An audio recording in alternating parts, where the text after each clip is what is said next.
proceedings ng House Committee on Justice. So nandito po kaming dalawa, ni Congressman Chua, bilang bahagi po ng committee ito.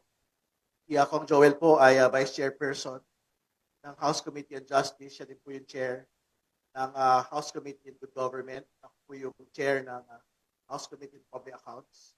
So handa po ang buong komite na dinggin po yung pong dalawang tanong. Sufficiency in form and sufficiency in substance. Yung pong dalawang impeachment complaints na ifinailaban po kay Pangulong Ferdinand Bongbong Marcos. So magsisimula po yung pagdinig sa darating pang Lunes alas 10 ng umaga. So antabayanan po namin yung pong paglalahad ng mga complainants ng lahat ng kanila pong magiging batayan dito po sa pagsasampa ng kaso laban kay Pangulong Marcos. So yun po yung una. Pangalawa, patungkol po doon sa Supreme Court decision relating to the impeachment of Vice President Sara Duterte. Katulad po ng binabanggit ng amin pong Speaker Faustino Boji III, ginagalang po namin ang desisyon ng Korte Suprema sa usapin po na ito.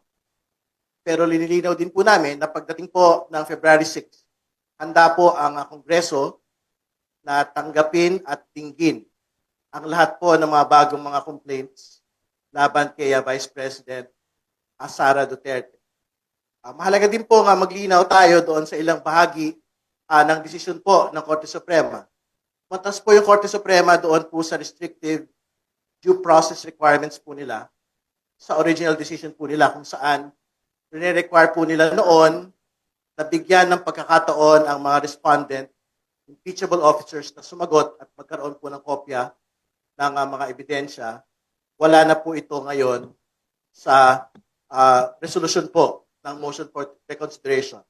Ang requirement na lang po ng Korte Suprema ay una, lahat po ng mga House members na sasali sa isang impeachment complaint under the express route ay dapat may kopya ng draft impeachment complaint at lahat po ng mga kalakip ebidensya. Pangalawa, kailangan po lahat ng mga miyembro na kasama doon sa plenary deliberations, nito pong impeachment complaint po na ito undertaken through the express route, ay dapat may kopya rin po ng mga articles of impeachment at yung pong kanila pong kalakip pong mga ebidensya. So, ayan na po yung tinulo nito pong paglilinaw po ng Korte Suprema sa ilalim po ng motion for reconsideration po. Pero iginigit po ng Kongreso ang meron pong exclusive power sa impeachment initiation